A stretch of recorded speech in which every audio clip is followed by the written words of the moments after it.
Hello, everyone. Hi, it's great to be here in Dublin. It's my first time. It's a beautiful city. So my name is Gong. I work at Buzzfeed. The title of my talk is UX-DX DSX. So the first time I heard about the conference, and I looked at the conference name, and I was like, where are the data scientists? So I added it to my talk.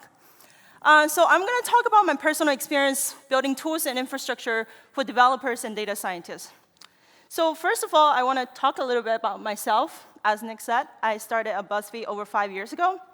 When I started at Buzzfeed, I applied to the job because I saw an interesting article online about Buzzfeed's data operations. So I was very impressed by it. Data is very much in the Buzzfeed DNA. We use and collect data in pretty much every aspect of our work. We invest a lot in building out our data capabilities. We do everything using data, from automating laborious tasks to using algorithms to publish and curate our content. Data provides information to our managers so they can make smarter decisions. Data provides efficiencies to our internal processes. And data makes the experience better for our audience. Or as we say it internally, data gives us superpower. So when I started at Buzzfeed, everyone in the product team worked on Buzzfeed.com because that was our only destination. But 5 years later, we have so many media brands across our own and operated platforms and various distributed platforms. Buzzfeed has grown into a content network. So on Buzzfeed, we write important articles about what's happening around the world on Buzzfeed News. We make heartwarming posts and quizzes that put a smile on your face on a bad day. We make videos that cover everything from this is how you make a grilled cheese sandwich to sharing the most important perspectives and stories with the rest of the world. We even have our own morning show that we stream on Twitter called AM to DM. So as the complexity of this company grew, my job also shifted. At first, I was building products or consumer-facing for our advertising team, and then I switched to building tools and infrastructure for our developers and data scientists. And this was a unique and interesting assignment to me at first. On the one hand, I was very happy. I have developed great rapport with my colleagues. My users are sitting next to me, so I enjoy the great proximity to my users. But on the other hand, because I'm so close to them, if they don't like the services and the tools they were using, you bet that they're going to let me know. And building infrastructure for a company that's famous for its data usage also comes with its pros and cons. On one hand, this company has a great internal data culture. Everyone really appreciates and values the type of work we do. But on the other hand, the type of data usages at Buzzfeed is so diverse that sometimes it becomes really hard to decide what we are going to build. So today I'm going to share a few things with you all that I have learned in the past few years. So first of all, when I think about building data infrastructure, my biggest user groups are engineers. So data infrastructure is very diverse. So in a way, every person's interaction with data is a use case. But engineers are definitely my biggest user groups. I love engineers. I've worked with engineers my entire career. I've written a few lines of code. My husband is an engineer. And also, coming from the consumer side, I've already used the data infrastructure products we offer, so I feel like I've eaten my own dog food. And so my complacency was shown on this slide. They're engineers, they need carrots. But what I assumed at first was an easy walk in the park turned out to be a very different experience. We have close to 100 engineers at Buzzfeed, and they work across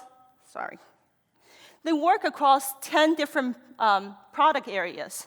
Their skill set vary from iOS developers to site reliable engineers.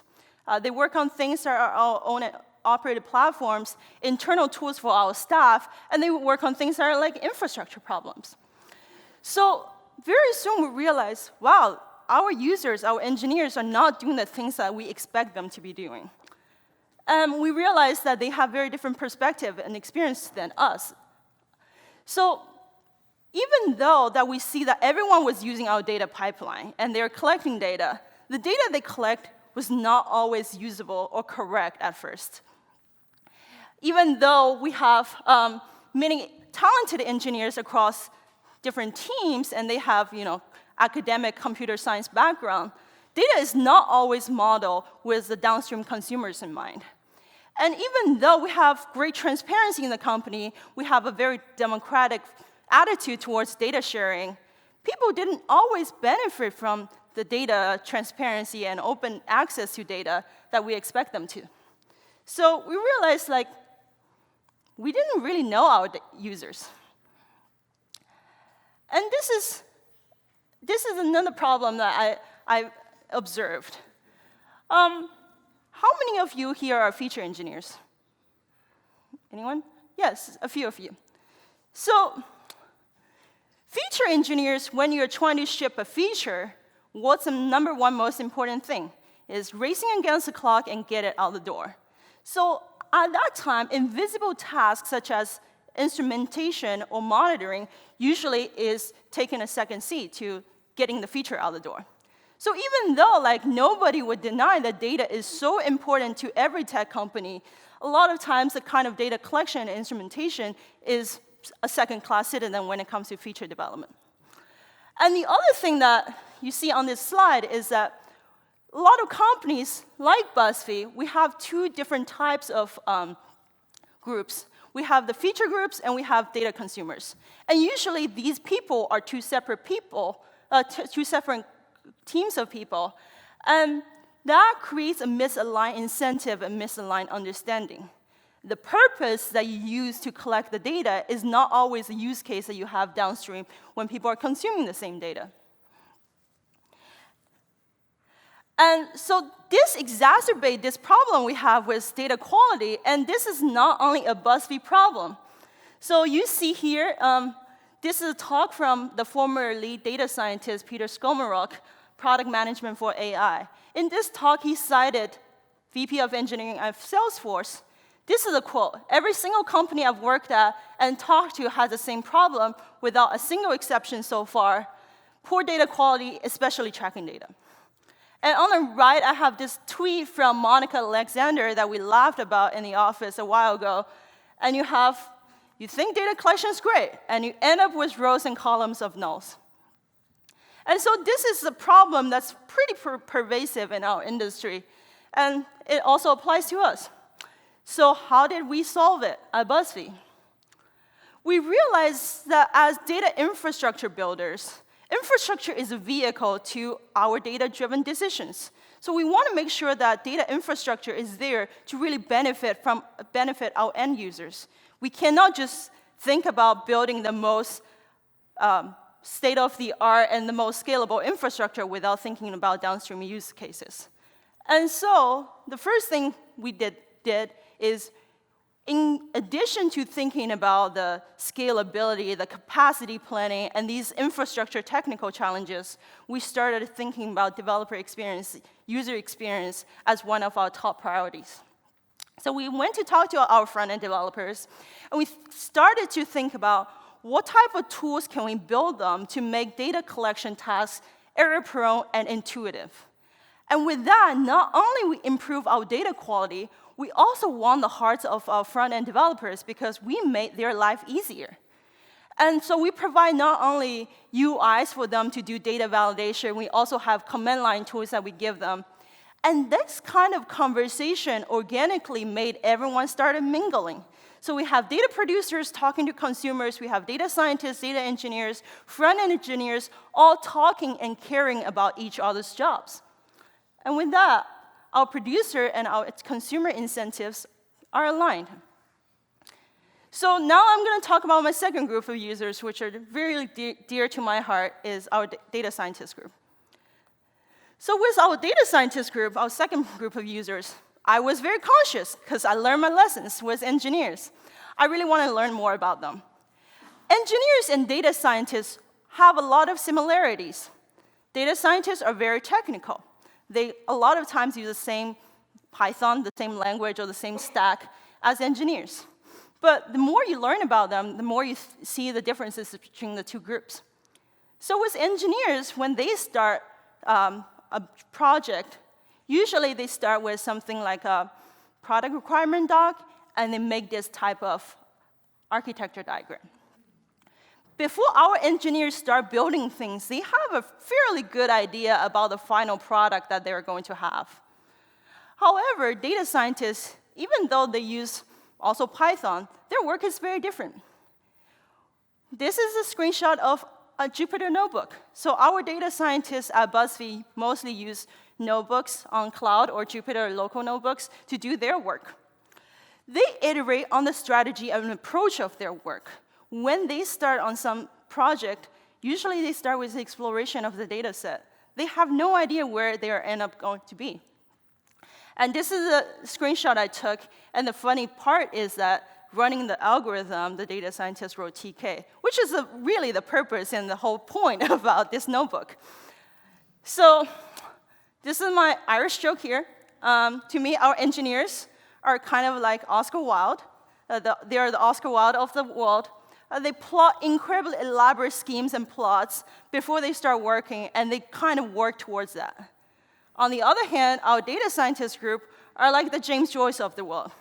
They go on the long stream of consciousness. They start on something. They don't always end up where they thought they were going to end up. Both of them are great writers, have a great body of work, but very different. So in companies that, nowadays, 2019, companies really care about the type of data investment we make. And this is how we get competitive advantage in the marketplace. You need both type of talents to do the type of work you want them to do. You need data scientists to come up with interesting optimization algorithms. And you need engineers who can collaborate well with the data scientists to make it production ready, to make the efficient, and to make it the reliable and scalable production services you have that are user-facing.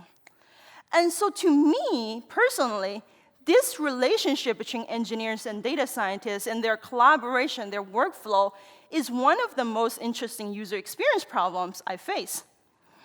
And so with user experience problems, I'm sure every one of you are familiar with a lot of UX research techniques.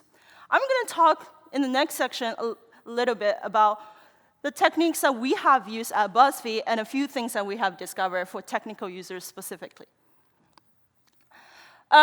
My go-to technique is a very common one. I love to do UX interviews.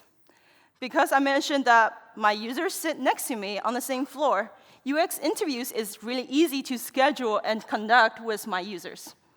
And I find this type of interviews incredibly useful because it gives you a state of the union on the landscape of the problem, and also helps you to identify the common pain points and the common patterns that people are experiencing. However, just like traditional UX research, UX interviews comes with its downside. User recall is one problem, confirmation bias is another. The other thing is when your users are friends who grab beer with you after work, social desirability is very much an issue because they want to say things you want to hear. So we need other techniques to complement this type of interview research. One thing I personally like to use is GitHub. A lot of technical users use GitHub for your pull requests, for your branches. And it's great to me to see the entire development history. So on GitHub, you see the conversation between the reviewers and the author. On GitHub, you see the entire commit history and the logs. So you see where their hurdles are and where they have misconceptions. Another thing is you can see the number of files changed. So if you're making infrastructure technical products, you want to see how many things people have to go through and learn in order to complete their task.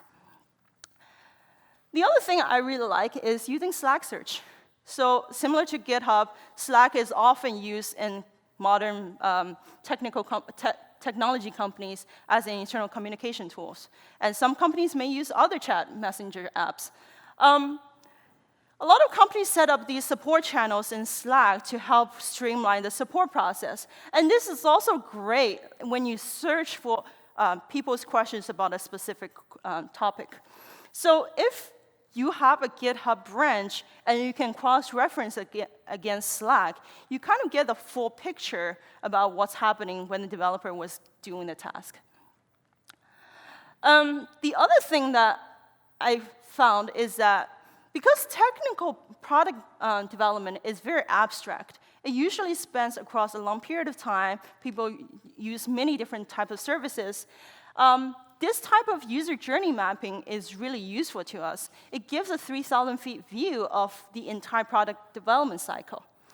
And the one thing is that it visually represents all of the pain points in the product development cycle, that it's easy to get executive buy-in, and also when I show these things to my users, they feel very heard and appreciated. The other great benefit of having visual artifacts like this is it establishes common language for everyone in the team, for your stakeholders, for your users to talk about it. So here we have 4 stages of machine learning product development at BuzzFeed, and now we have the common language to talk about which phase we're talking about. And one thing that I find really interesting about this type of research is it shows you things that you didn't know. So when I was doing this UX research on machine learning product development at BuzzFeed, very early on, I identified some technical challenges that we kind of assumed. So first thing, like we have really bad task coordination in the prototyping stage, or data scientists didn't have enough computing power. But some things I discovered really surprised me. For example, we have organizational and structural challenges to data scientists and developers. And this leads me to my last point, is that we need to think about how to adapt our organization. Organization is very much a part of user experience for developers and data scientists' work, and sometimes the solution is not technical, but organizational. So organization is very much part of the work experience for everyone. And there's a lot of discussions here. And this, I think, is sometimes one of the most interesting and useful solutions to our problems. Not only improving organization can improve the dynamic and the productivity of a team, improving your organization can also restructure your teams so that they can realign on what are the most important priorities and focus the resource on the most important and impactful areas to invest in. And so when I talk about data science team structure, it's commonly talked about in the industry. There's a lot of debate about it. Mostly people fall into 2 camps, the centralized camp and the embedded camp. And I think there's no correct or right answer here. And you can either be centralized or embedded based on your company's maturity and your data literacy. However, I think it's very much possible to have a hybrid model where you land somewhere in the middle of the axis. So at BuzzFeed, we recently did this type of restructuring. For 4 years, we were an embedded data scientist team. However, we recently switched to a hybrid model. What we discovered is that in our centralized team, in our embedded team, data scientists develop really great product understanding. However, they're very much working silo. And usually we have 1 or 2 data scientists working with 1 product manager. And sometimes our junior product managers didn't really know the best and most efficient way to deploy their data science resource. So we move into a centralized team where we centralize the project management. In addition to that, we also centralize data engineering, analytics, and data scientists under the same umbrella, under the big data team. So we're very greedy. We want both the benefit of centralized model and the benefit of embedded model. So we created 2 new data roles to complement our centralized project management. So the first thing is called a strategic data partner. Every data scientist at BuzzFeed is assigned a product area that they are the expert on. And they are what we call internally product managers' data best friend. Throughout that partnership, they build relationship with the product manager, build relationship with the team, and they also grow in that product data area. So they consult on things like, what is going to be the KPI for our next quarter? And they consult on things like, should we fundamentally change how we design experiments in this product? And quarterly, they conduct data reviews with leadership to talk about, hey, here are some areas I see that are worth investing, or here are the areas that are slowing down. And the second thing is that now that we don't have data scientists full-time embedded on teams, we still want teams to really care about their data usage.